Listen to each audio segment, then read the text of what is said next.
Welcome to the Stanford MBA 30-Year Alumni Bridge, a podcast series where each episode brings together a different set of two people. One person from the Stanford MBA class of 1995 and one from the class of 2025. I'm Catherine Keogh McLennan, your host for these inspiring and often humorous conversations. I am also from the Stanford MBA class of 1995. This series celebrates a unique year: the class of 2025's graduation, the class of 1995's 30th reunion, and the 100th anniversary of Stanford Graduate School of Business. It's also an opportunity to connect two generations shaped by transformative eras. Our class of 1995, now in our 60s, give or take, were born just as the generation called baby boomers became the generation called X. We graduated from Stanford just as the internet arrived, marking the shift from the industrial age to the information age. The class of 2025, now in their 30s, give or take, were born just as the generation called Y, or millennials, became the generation Z, called digital natives. They are graduating from Stanford into a world where their information age is definitely giving way to an era of artificial intelligence. Will this new era become the integration age where AI sparks human creativity, or the isolation age marked by disconnection and a rising sense of purposelessness? Join us as we explore these questions, share insights, and bridge the generation. This is episode 002. Today I'm joined by Michael Rodriguez from my class of 1995. Michael is a distinguished CEO and director in early stage companies with a focus on healthcare innovation, who now also teaches managerial accounting and business ethics at Baylor University's Hankamer School of Business. And Kailash Sundaram from the class of 2025. A former member of the White House Biden administration, a venture capitalist, and an advocate for sustainable capitalism with AI-driven solutions. In this episode, Michael and Kailash share their unique perspectives from the healthcare and venture capital sectors. Reflecting on these experiences, they delve into the evolving landscape of business education, the impact of AI on creativity, and the critical need for mentorship and patient care. Their conversations highlight the importance of adaptability, aligning profit with purpose, and embracing failure as a path to success, all while underscoring the lifelong value of personal connections formed during their time at Stanford. Welcome to Michael and Kailash. Kailash is the name of a mountain, a huge mountain in Western Tibet that I have been to and circled around. Wow. Yeah. That's so cool that you both know the name and you've also been there. That is so cool. Isn't that cool? That's for sure. Very important to many different religions in different ways. So when I saw your name, I was like, I gotta talk to that guy. Yeah, fair enough. That is so cool. Thanks for knowing that. Yeah, most people don't know that, so it's very cool. Yeah, I'm glad you know it too. So, Michael, where do we find you at the moment and doing what very shortly? So we are here in Waco, Texas, Central Texas. We're effective tomorrow. My wife and family and I will have resided for 6 years. So we're hitting our 6th anniversary. Wow. And enjoying it. It's quite fun. So we are definitely representing several different time zones. I mean, Kailash and I are only a couple of hours apart, so that's not all that bad. Yeah. No, it's easy. This is a good time for Australia and the United States. So, Michael, where are you, right. Kailash? I'm assuming you're... Yeah. You would think I'd be at GSB. I'm actually back home in Boston. Really? Because I basically didn't have classes. We don't have classes on election day. And really? We don't have classes on Wednesday. Oh, yeah, of course. I remember that. So we basically had a weekend, and my investments class, which you guys probably remember was taught by Jack McDonald, meets Monday, Tuesdays, and Thursdays, but it doesn't meet tomorrow or on Thursday this week. And so I had a 3-day weekend, and I'll be in China for this exchange program with Tsinghua University over Thanksgiving. And so I thought I'd come back this week to next week. Yeah.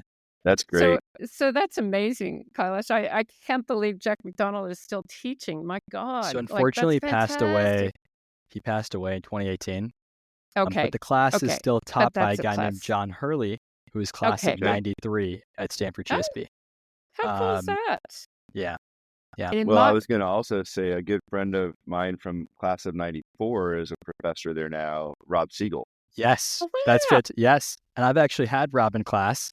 I'll be TAing for him actually in the spring. And Rob is like a total fan favorite at the GSB, like a total fan favorite. Yeah. He's a fan favorite of me. And I was at class that we were in class after him. He and I were just trading emails, as a matter of fact, this past week, trying to reconnect. So I don't get how he does so much. Like it feels like he's everywhere and everyone knows him, but he somehow manages to make it all work. Oh, wonderful. Yeah. What does he teach, Kailash? So he teaches Finance 207 as his kind of main course, which is a course that you can take in the winter of your first year after you've taken your introductory finance course. And it kind of runs through the gamut of venture financing all the way to hedge funds and activist investing. But then he's also got a bunch of electives as well. So he teaches like systems leadership, and he brings in speakers like David Solomon, former CEO of GE. So he's got a roster, and he's just so personable and like builds his relationship with students that make you want to go back and like seek his advice and get wisdom from him. And I'm thinking that this is very similar to Michael. So Michael, what are you teaching these days? Yeah, so I've been on faculty at Baylor University here in Texas for 2 years. I teach managerial accounting undergrads, and I teach a graduate course in business and professional ethics. Wow. And so the cool thing for me, and I'm listening to you, Kailash, describing what really I think, Kat, you'd probably say too, it's very much our experience when we were at the GSB, and some common threads still obviously exist. And that is the type of people and instructors that we had access to. Man, it still today blows my mind. And, we're talking about Rob Siegel, who's a personal friend for years, but we could probably go down the list of 1995ers. And okay, I'll give credit to the 94ers and the 96ers, but there are some incredible folks that we were in class with and studied from. And, in a small way, I'm trying to carry that, that sort of responsibility into this next generation of undergrads, and really just having been inspired by the faculty that we had and inspired now by a lot of our friends who've gone back to faculty. It's such a cool thing. And I think it's neat to just hear how you've been reflected even briefly about the people that you've been able to learn from already. It's amazing. In my investment class 30 years ago, we had Warren Buffett join us. That was pretty cool. That's so cool. What's funny, I was going to say real quick, Jeff Immelt, so I one of my previous companies where I was CFO, we sold to GE Healthcare.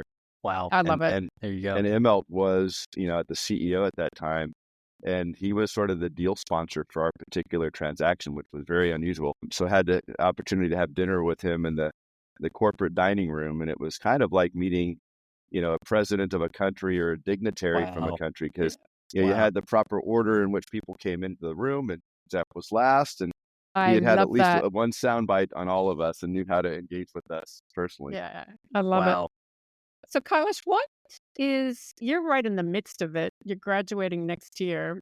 What is the most special thing and the most influential thing that Stanford's having you on right this minute? I think what's been most influential for me, I could probably say it's twofold. One is I'm part of the speaker series View from the Top, and it's where we bring in leaders every year to come speak to us about kind of their life, their stories, and kind of the journey that they've been on to the top, metaphorically. And my favorite part, and the reason I got involved in that, was because I used to watch that when I was applying to GSB before I got here. And so be part of it is pretty cool. The thing that always struck me was it felt like it was ordinary people doing extraordinary things. Yep. And being able to see the stories they share, the vulnerabilities, I just found that really personal and something that I wanted to be part of and help share those stories. And so I got to open this year by interviewing Roloff Boita, who is the current head of Sequoia Capital. And he was class of 2000, the GSB. So it was really cool to see someone come back who had been in our shoes and give the opening view from the top. And I think we're all kind of in this place where, he talked a lot about these kind of crucial decisions that he made in his career, especially decision to join PayPal out of school. And he turned down a sponsorship from McKinsey, an offer or return offer from Goldman Sachs to join PayPal, which in retrospect seems like an amazing decision, but at the time probably didn't feel perfect. It was kind of a note to us, especially me being my second year. I'm thinking a lot about what I'm going to do after school. And it's, where do you go where you can sort of bet on yourself? You can take those risks. You can have the journey that you want. But there were three things that he said that really stuck out to me. And the first was, nobody's an authority on your potential but you. Love that. Yes. That's awesome. And the second was that you don't have to be a founder to be entrepreneurial. And the third was, we asked him about failure, and he goes, there are 15 times in the history of Sequoia that I've actually written an investment that's actually gone to zero.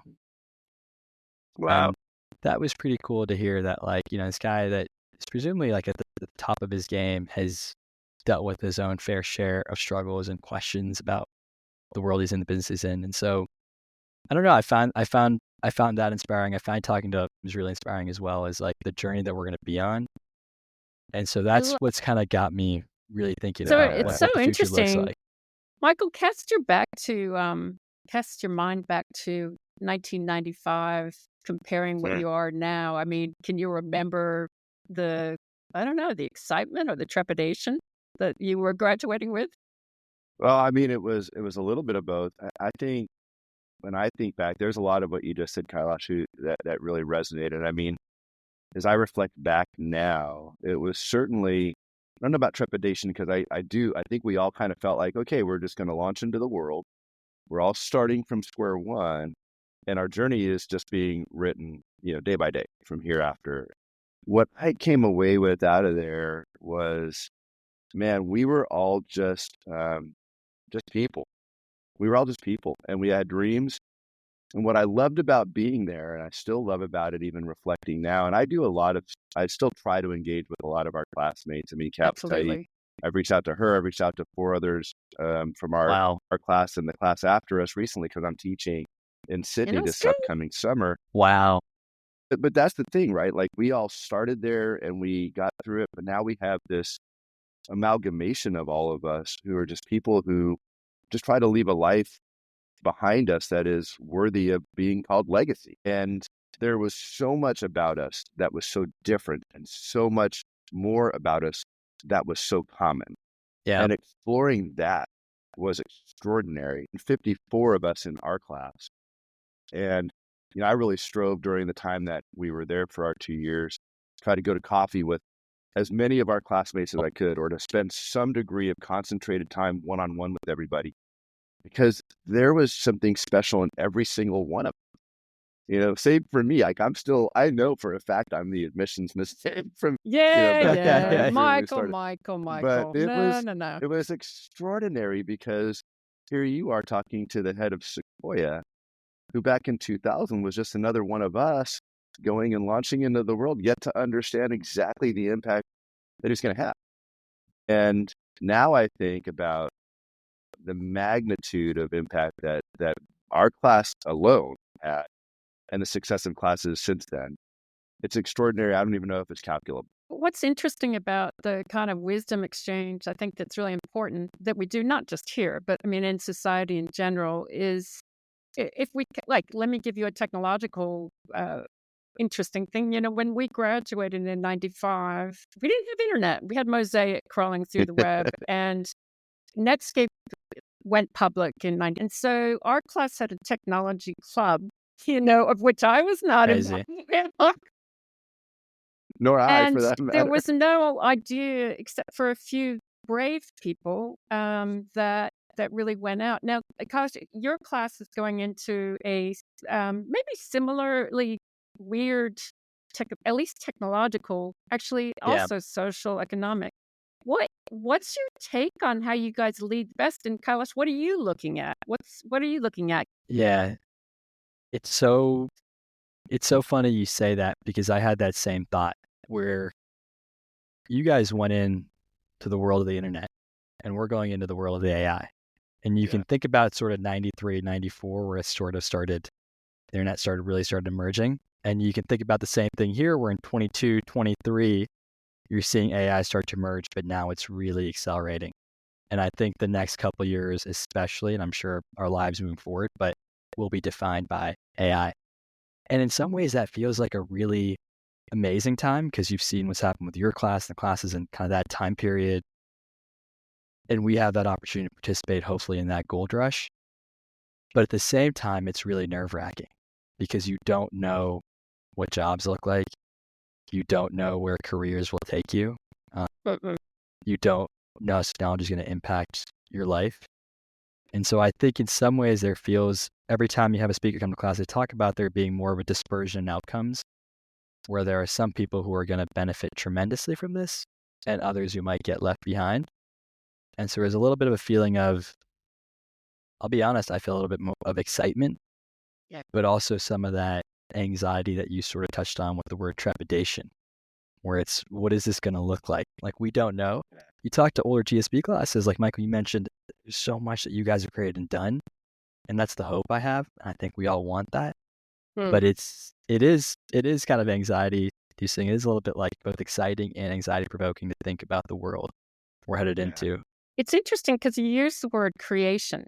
And I think that's such an important word, Michael. Like, when you look back on the 30 years that you've been there, what have you learned about the invitation to create from scratch or to do something different that you would have never thought in the business school you may have done? Yeah. Well, and it's funny because, on the one hand, Kailash, what you're saying is right on, right? I mean, there's sort of this thing we feel like we can join, like we feel we can join the internet. Yeah. But at the same time, you can also join a rushing river and you could be part of it, but you're just going wherever it's going to take you, right? At some level. And so, so I spent of the 30 years or so that I've been a CFO and COO of companies until now joining Baylor, I was in a lot of early stage companies. And then 15 years of that period of time, it was in sort of cancer diagnostics and genomics and things like that. And again, back in when we were graduating, we hadn't sequenced the human genome. We had no idea, about the importance of molecular pathways, conveying the information that, allows cancer to propagate in organs. And, we used to talk an awful lot about, because now what we know about where cancer propagates from, if you've seen one cancer, you've seen one cancer. It's no longer about where does the cancer reside. It's what's germinating, to allow proteins to go and invade cells or cause weird cell creation or whatever it might be. So some of it is, it's just going to happen. And we might be, thrust into it. I was talking with a friend today who says, hey, I think I'm going to start a consulting company. I'm like, well, sometimes we started a consulting company, or sometimes a consulting company starts us. Yeah. And in some way, I feel like the internet was a little bit like that for us in my medical career, like, understanding what the nature of the human genome really meant, which I don't believe yet we've truly uncovered, right? There's still a conundrum inherent in cancer. And so part of it, I think now looking back, it's, if I were to reflect 30 years, sort of backward, I'd say, don't be too concerned about what you do in the context of what happens, because to some extent, you might just get sucked in it without even being aware that you're sucked in it. And in that respect, enjoy the ride and contribute as much and wherever you can. But at some level, we can only define or declare or create the word. We can only do that so much. Yeah, I learned. Yeah. And some of it really is going to be a lot of serendipity. And it's funny you mentioned that, because I think that touches at the core schema of a Stanford GSB student, which is that for a lot of our lives, we have been very planned and we like following roadmaps, and we're good at building roadmaps. Yeah. And now it's, it's interesting because I see a lot of alumni come to class and you look at their careers and you go, all right, how can I have something like you? And your immediate urge is to build a roadmap that maps onto exactly what they did. But you realize they've already done that. And that was a totally different time period. Maybe what you can take away is kind of the values or the way they thought about things. But to your point, Michael, it's hard not to realize that you can't build a roadmap for life. Yeah. but you sort of got to go with the current or the wind and like trust yourself. It's that Steve Jobs quote about you can't connect the dots looking forward, only backwards. But that's looking into graduation is the thing that I say like it's really easy. And I know it's hard because I've been a planner and I know that looking forward, there's definitely a feeling that I have of like, I wish I could chart what it looks like and I don't necessarily know. And that's where the excitement is. It is exciting. And to some degree, Michael, I was trying to reflect. I don't know what exactly the statistics, but it feels like 70% of our class kind of went into investment banking, consulting, and corporate. So we didn't take those ladders away. We kept those next ladder, next ladder, next ladder. Yeah. But I think that it's almost reversed for your class. I don't know, but my gut says 70% are going to do something that the bullseye and finding a job of a startup company in Orange County, California, coming out of Stanford GSB. And that was about as much as I had defined. There you go. You know, the rest of it was just like, okay, we're just going to figure out where those dots are. And when a dot comes up, I'm going to try to figure out how to make a connection. And a lot of it was serendipitous. A lot of it was luck. A lot of it was being in the right place at the right time or avoiding being in the wrong place at the wrong time. And so part of it, I was going to say, what I really was super excited about what you said, Kailash, is to just lay in place this idea that the excitement comes from the adventure of the ambiguity. Yep. Like not having a single idea of what is going to be your life in 5 years. Now that we can reflect back, like I'm staring straight in the eyes of 60 in a couple of years.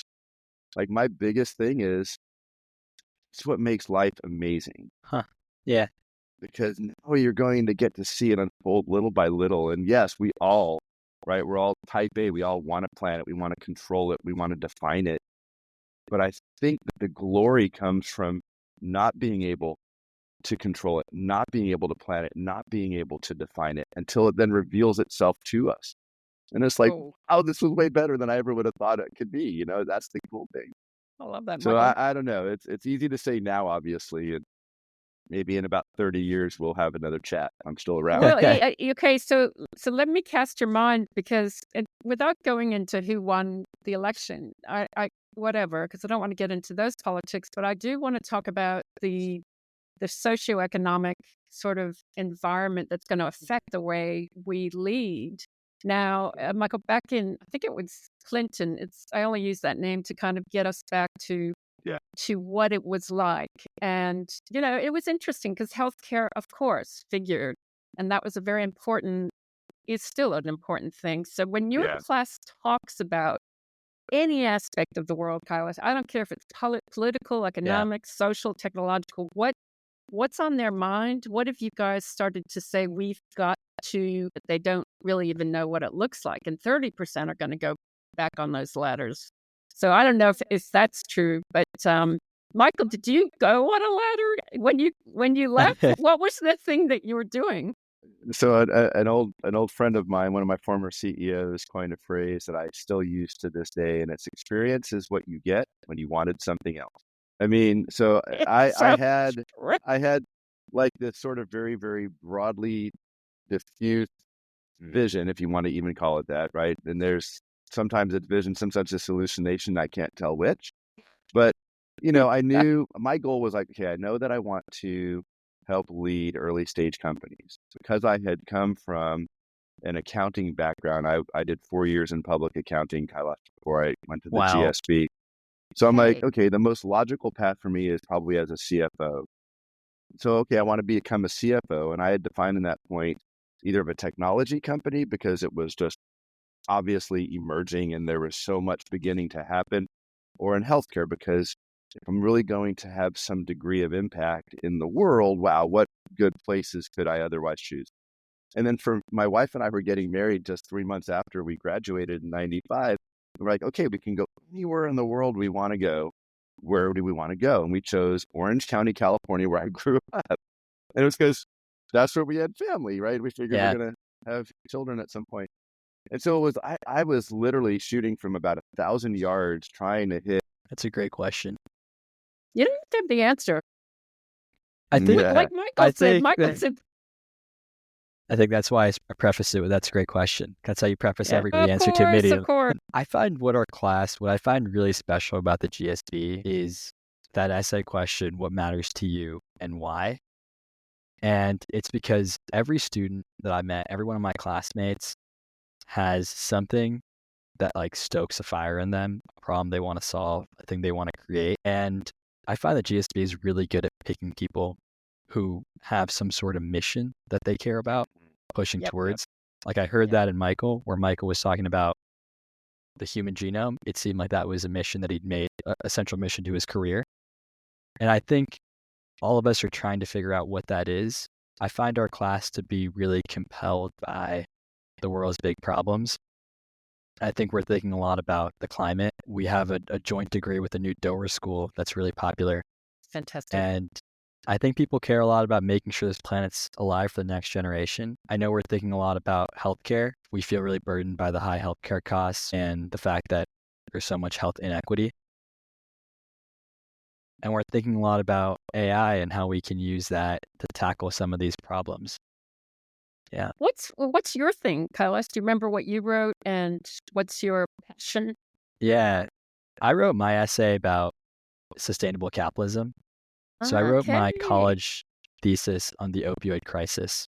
And I'm from near New Hampshire in Massachusetts. New Hampshire has the second highest rate of opioid deaths in the country.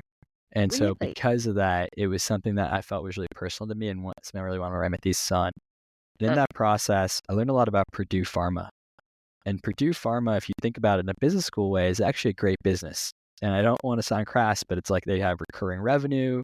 They had a great go-to-market motion with these doctors that these representatives would go and secure. They had no churn because people were addicted. And in terms of a business, when you're sitting on that board, you're going, this is a great company. But then you think about the impact that they're having on people's lives and you wonder, is it really that great of a company? And I saw that in venture capital. That was my first job out of college. I worked in VC. And I remember I was a junior VC. So I remember going to board meetings with partners and thinking, we're in the rooms where these decisions are made about products that impact people's lives. And then I worked in the 2020 campaign because that was something that was super important to me. And I ended up working in the Biden administration. And I think to me, it was again, like, how do we combine, like, how do we get businesses to just not just think about the shareholder, but also the stakeholder? And I don't mean impact investing. I think there is, but I think there's a way where we can have businesses that can pursue profits, but think about the people they serve, and hopefully the two can be in mutual alignment. And so to me, that's like the big issue that's been a driving force when I'm at the GSB is how we can do that. And you asked a question about what I want to go into after. I'm thinking a lot about AI. I'm thinking a lot about venture. I'm thinking a lot about a place where I can sort of help work on that mission of creating organizations that align both the shareholder interests and the stakeholder interests. Kailash, wait, going back to Michael, I mean, my passion for my career is organization culture and leadership. And, I've looked at the psychology of organizations. Michael, how have we changed any aspect of our culture and the way we do things in business? I mean, are we improving, disproving? I mean, if you make a parallel to the economy, what do you think? Well, I mean, and Kailash pointed out, well, I mean, again, for me, the passion, and I didn't realize I had this passion until I arrived in a business where we were treating patients with cancer in a way, the first kind of cancer business was a medical device company that was finding a minimally invasive way to treat prostate and renal and liver and lung and bone cancers. And going into the OR, even as the CFO, was profound for me because it became not a business transaction. It became not, a razor blade model. It became not a really cool technology born out of a military application now applied to a medical one. It became about the patient. And that's where it drew true value. And to your point, Kailash, I mean, we absolutely knew that we could be an excellent company. We could derive value for our stockholders, and we could leave our fellow humans better off, even if it was one at a time. Another business subsequent to that was in a cancer diagnostics company, and we did a 1,000 accessions a day. That's incoming either tissue samples or blood samples.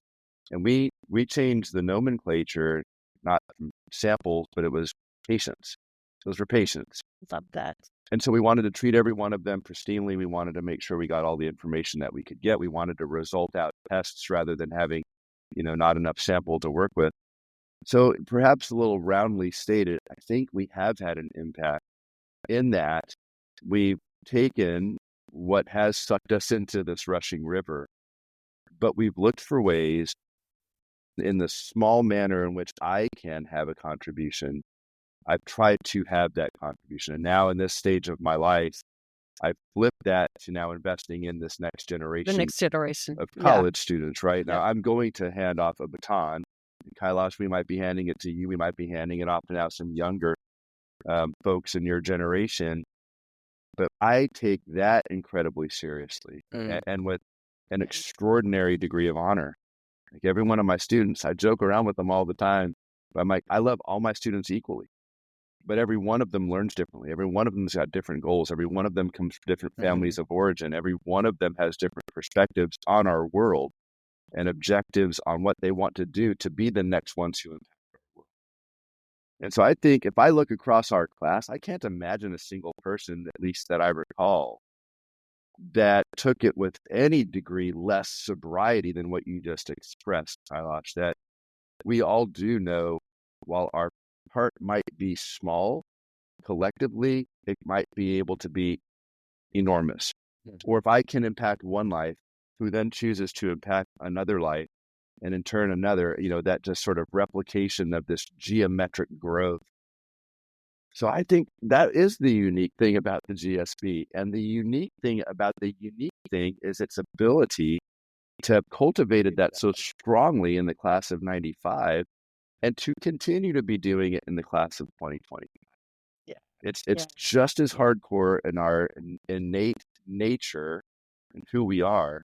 We're applying it different. The issues might be different. We might see it different locally. I don't know. But we are just as voracious in our appetite to make that difference as you guys now are. Like we are all just the same in that way.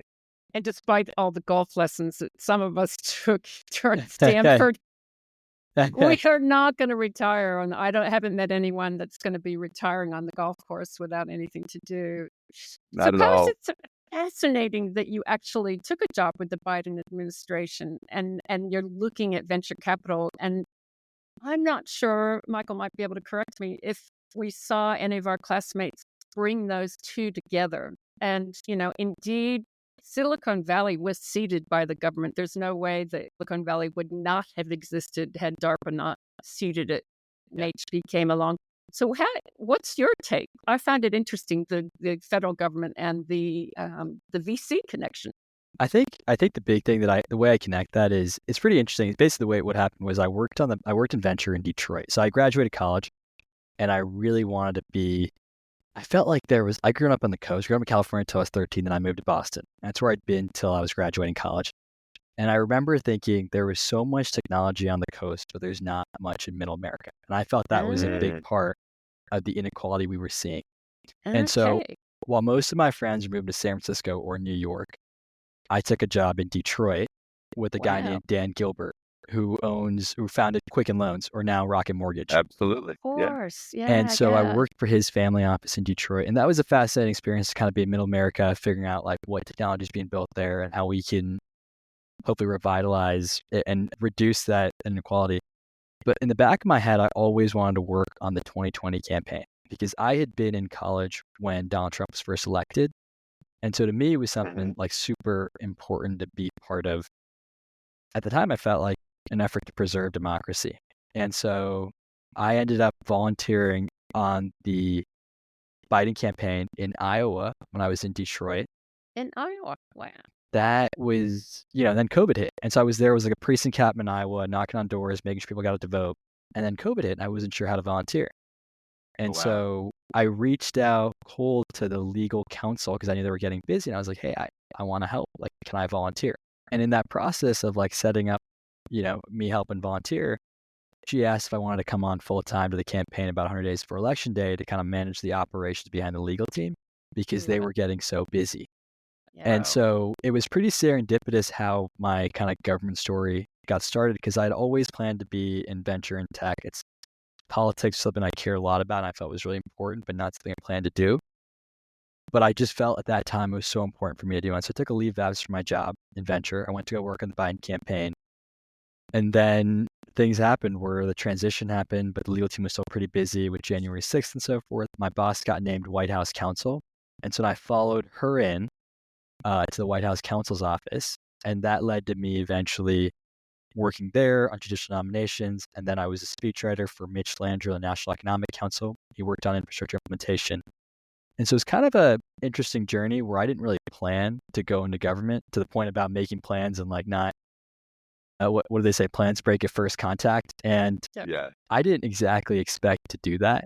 And so for me now GSB was a big reason to come to GSB was to be back in tech and to be back in Silicon Valley and to kind of be part of it all again. And so that's kind of the impetus behind GSB is like, I just feel like the energy around here, being in Silicon Valley, you feel like you're at the tip of innovation. I love Detroit, but the one thing I felt was it sort of was a little secondhand, the innovation that we felt. When you're here at Stanford GSB, it just feels like you're at it. Like you're walking around Coupa Cafe, walking around Town Square, and you just see people, you just hear ideas, you have this excitement, this energy. And so, it's a little bit of a pivot for me to go from government to back to venture or something also like a late stage startup or building. But to me, that's what I wanted to do with coming to GSB is to be part of that because I think I think government's super important. But at the same time, I feel like the private sector and innovation, that's where like change happens. Like the things that we build, the things that drive our society forward. So we'll see what that looks like, but that is how I tie government and venture together. I love it. Michael, what's your take on what we've learned about the ride of innovation? And do you see it changing now?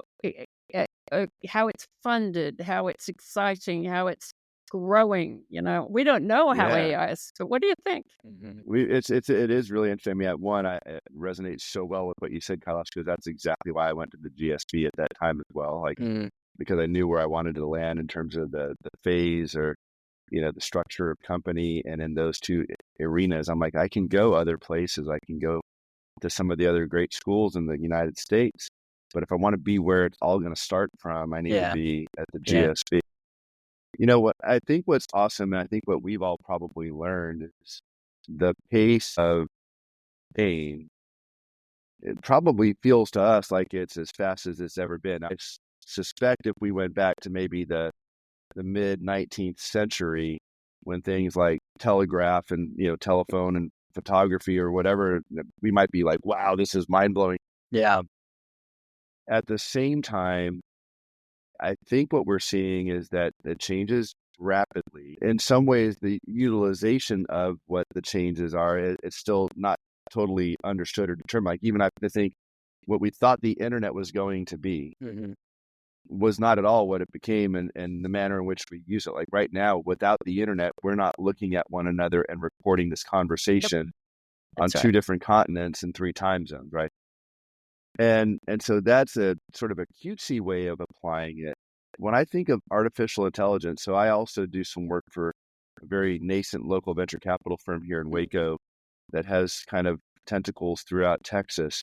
We have one company that's employing artificial intelligence to help expedite the information that we can gather from, our mobile phones to diagnostically ascertain what might be happening in a person at a particular point in time and then predict what intervention might be necessary. Like I don't even know that we understand yet what AI will be. Like I just used it a couple of months ago. I need to get back into a workout routine. I had a genetic test done by another company whose board I serve on.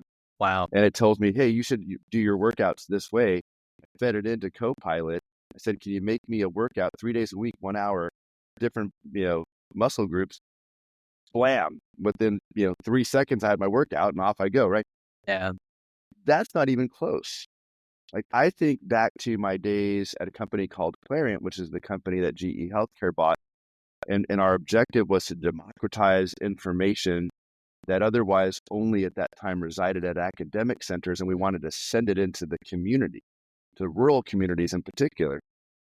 And if I think about now with the way that image analysis in those days was done, we used learning models that could look at a slide image taken digitally off a slide of a slice of human tissue. And a pathologist having to look at that with the aid of some degree of image analysis. That was 15 years ago. Now what we're going to be able to do, I don't even know that my pea brain can fathom it. It is so extraordinary what is yet to be determined.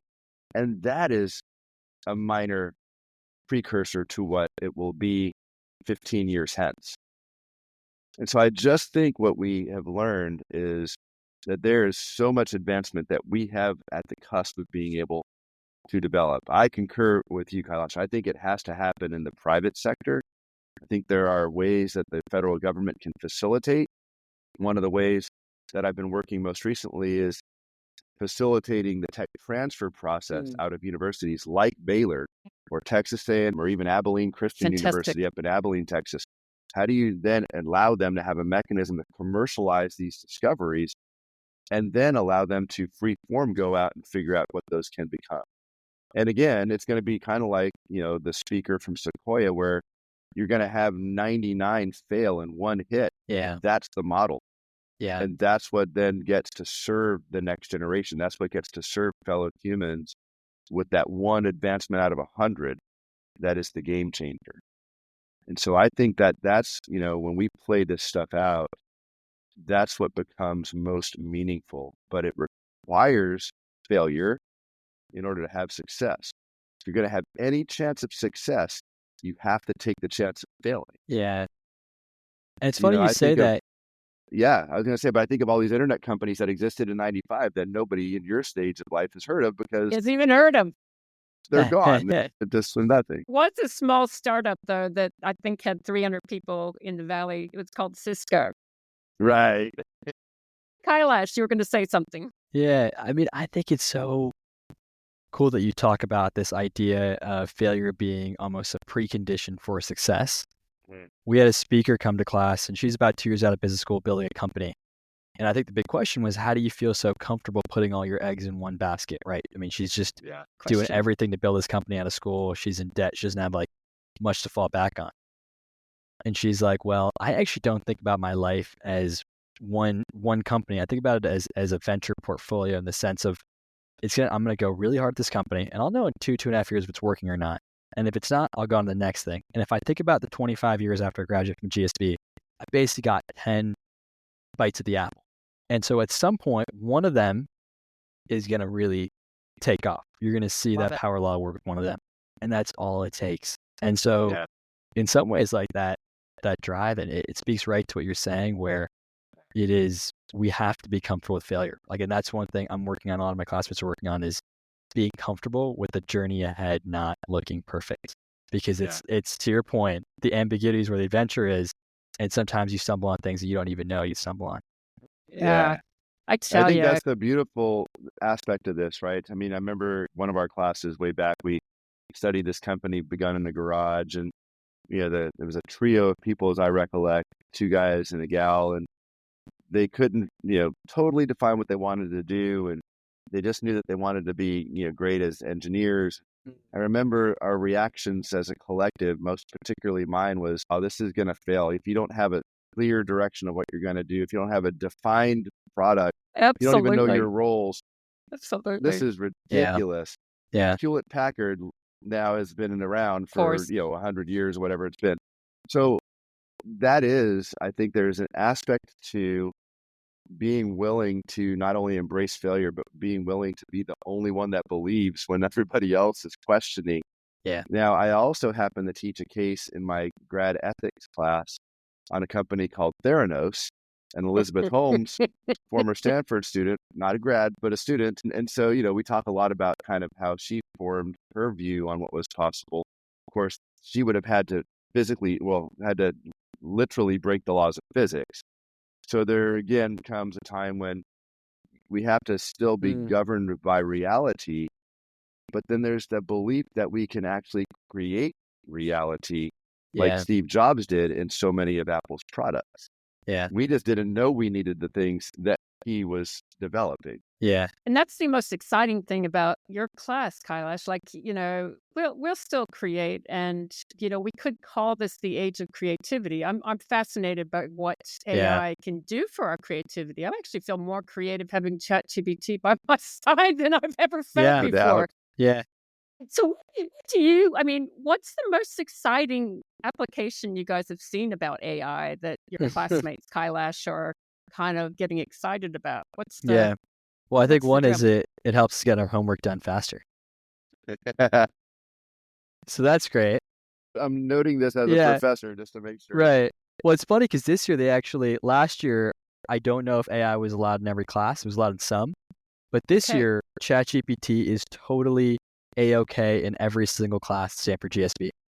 And so there's almost a realization that we're not trying to counter AI. We're in fact figuring out how we can use this in our lives to be productive. It's part of our lives. In fact, we should try to figure out how we can leverage AI to do more and be more creative, to what you said, Kat. So that's been pretty cool. What's your experience though with that? Like, are you becoming more creative? It's funny you say that. I think yes and no. So there are times where I feel like once I start using AI, I start thinking, how do I get this tool to do what I want it to do, as opposed to thinking about the problem. And so I kind of know the right answer I want to get. Like, let's say, for example, it's like sort of a qualitative question, or I've got to write an essay, and I've kind of given it AI the talking points that I want, like the main thesis, the evidence, and I know what I want it to get to. I'm no longer really thinking about what I want to write in the essay. I'm more thinking about how do I prompt engineer AI in order to get the right essay that I like. So I would say, in a weird way, sometimes I think, well, maybe I'm not being as creative, maybe I'm not. But then, and so I almost think the creativity is in the prompt engineering, where yes, it helps you get the task done quicker. So then I've got to so maybe I'm being less creative on that front, but it gets the task done. And then almost my creativity comes in like what I can do. So I'm thinking about a project, for example, it's on me to scope it out, and I can use AI to achieve the mini task quicker, but then I've still got to use myself to figure out where I want it to go. And so I think about it very much like a personal assistant almost. And I find that, like, to your point, I can be a lot more creative in the ways that I want, as opposed to maybe the tasks that I wish I could get done quicker. You know what's interesting about that, though? The quantum physicists have a term called observer-created reality. And if you want to have a conclusion, you can make it by looking, being an observer, Michael, to the experiment. Yeah. And so if we got to be careful, because if we're forcing AI to get to what I would like to see, we may miss this great experimentation that we all want to do. What do you think, Michael?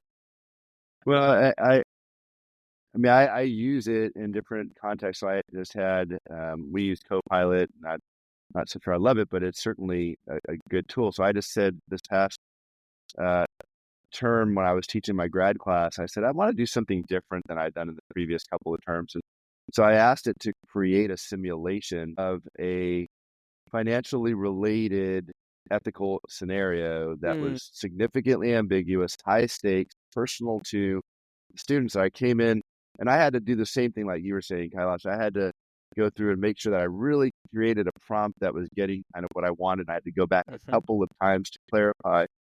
But then I got the ultimate deliverable, and I still looked at it and tweaked it. But I walked into my class one day and I told them, you don't have any reading. So that made them suspicious from the get-go. I gave them a ton of reading. And I said, here you go. You have 1 hour to talk about this with your team. You have come out with unanimity no matter what you decide to do. And then you have 1 hour to give me no more than 3 pages in an essay, right? So just putting that together is one way. I've also used it at times to just help me kind of kick off a case and say, hey, this is the situation I'm in. Can you just give me maybe some good prompt questions? And I actually got that idea. I had taken a course at Harvard Business School on teaching with cases. And, they had us use ChatGPT, come up with sort of that sort of setup. But I'm still thinking about it and I'm still figuring out what I can use it with. But then I also thought I could have Chat come up with a particular scenario and a solution and then ask my students free form to critique the solution. Yeah. Like, why don't you now evaluate chat's evaluation of this scenario? Because I still want them to be able to think critically. I still really want them to be able to communicate well, both in writing form and in verbal form. And so now it's just like you said, we are doing the same at Hankamer School of Business at Baylor. How do we employ this tool? Because our students are going to use it, and they're going to use it in the workplace in the mere couple of years until they're there. So we would do them a disservice to exclude them from using it for our fear of not being able to control it, right? So now how do we make sure that we incorporate it like we all incorporated the internet back in the day, to their benefit, and still derive the learning objectives that we have for them? And now that's on us to employ that and to make that productive. And Michael, what you say, I'm going to come back to Kailash, because so you're saying, in some ways, asking the questions, prompt engineering, so to speak. And then you're saying, let us not lose the evaluation talent.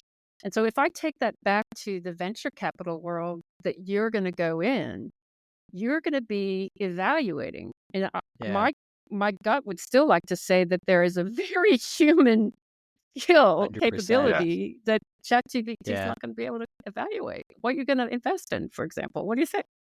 I 100% agree with you. I think Michael hit it spot on, which is that critical thinking and evaluation almost becomes more imperative. I think if you're that person that can't do that, then you're going to have an outsized advantage, because you can't trust. At the end of the day, the models they're trained on, ChatGPT isn't thinking. It's running models to help it to create an answer. So I think we've got to remember that it's not a brain, as people call it. It's using data that you've provided, produce an answer.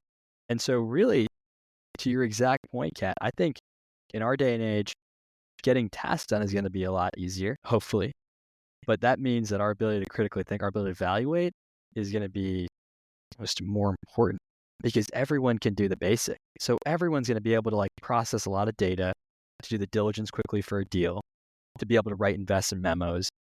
The question will be still, when you're sitting around the table discussing a deal with your partners, discussing a deal or just thinking about a deal yourself, how do you come to a different conclusion? How do you come to, if you look at almost everyone I see who's made an impact, they have some sort of contrarian view, or a view that not everyone believes in at the start.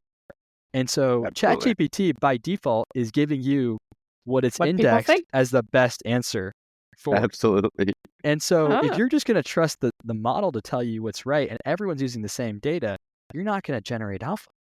And so in some ways, you've got to be the one to critically think. So I think in my perspective, that's what I'm focused on, is how do I use this to get stuff done? How do I use this to enhance my abilities? But how do I remain the ultimate decision maker? But also, your phrase is fantastic. I'm going to have to take that phrase of generating alpha. Yeah, isn't that great? Yes. That is fantastic. That is fantastic. I love it.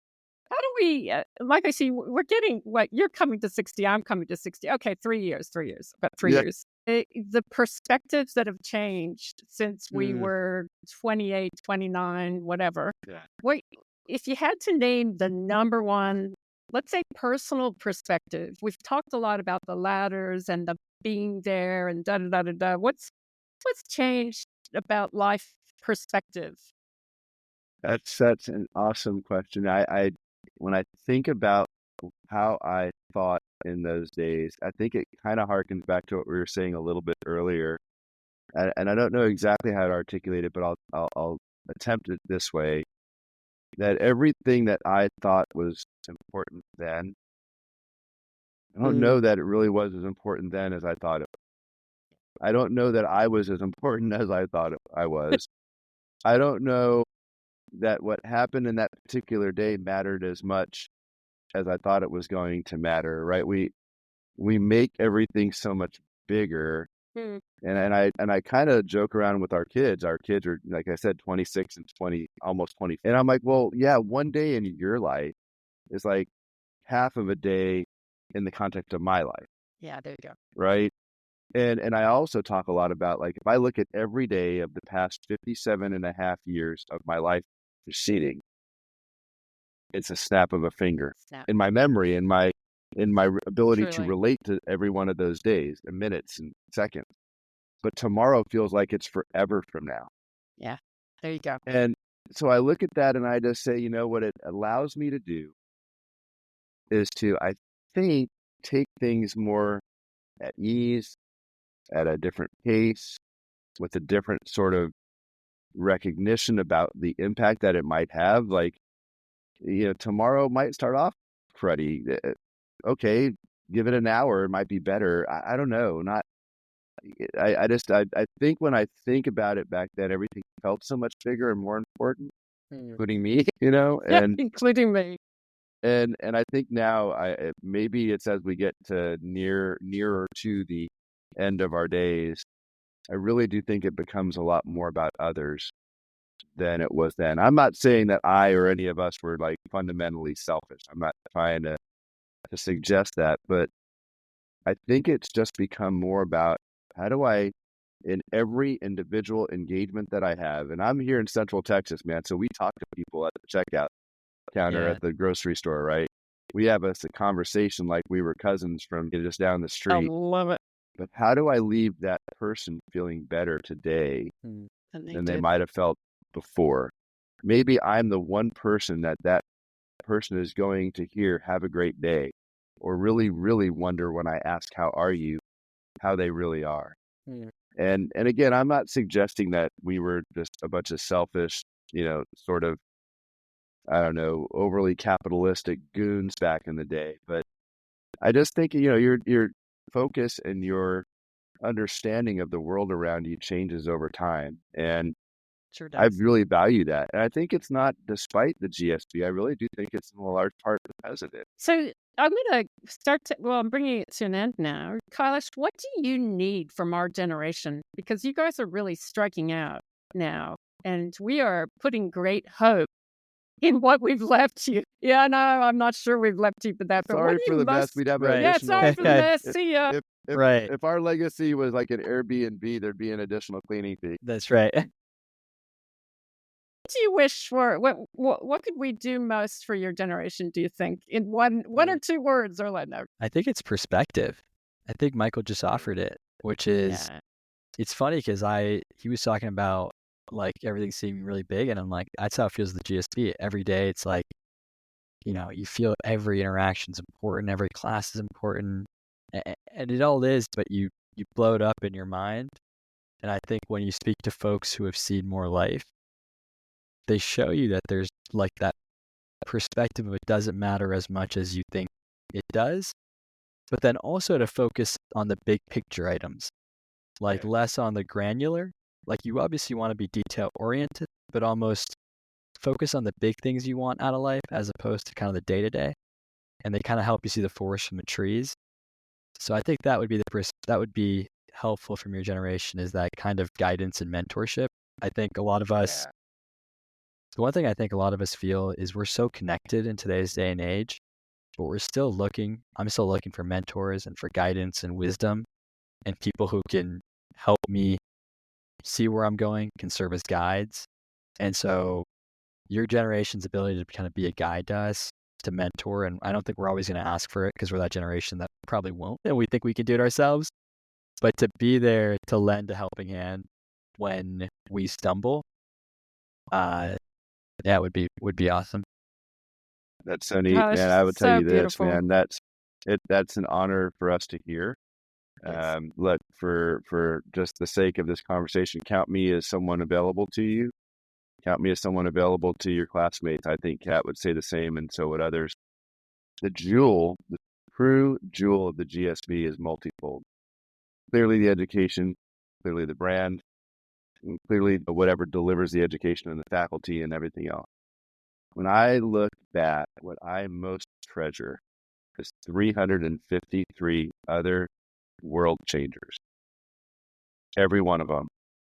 And the individual conversations we had, the LPFs, the band practices that I had. I was the drummer in our band. I love it. We were terrible, but it was awesome. Don't miss the incredible value that is in every one of your classmates, man. Take that time. Take that time. It is so awesome.